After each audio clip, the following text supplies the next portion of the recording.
আমার নবীর থেকে আর তো কেউ ভালো হতে পারবা না, সাহাবায়ে কেরামদের থেকে ভালো আর কেউ হতে পারে না।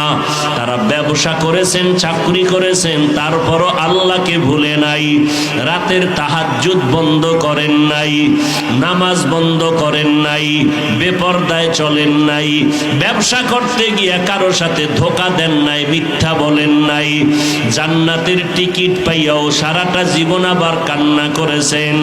সারাদিন ব্যবসা করিয়া সন্তানের হক, স্ত্রীর হক আদায় করিয়া আবার নবীর মোহাব্বত নিয়া সুন্নতের উপরে মজবুত হইয়া চলিয়া জান্নাতের টিকিট হাতে পাইয়া আবার রাতের গভীরে নামাজে দাঁড়ায় কান্নার আওয়াজ। আবু বকর কান্না করে, ও আল্লাহ আমার উপায় কি হবে?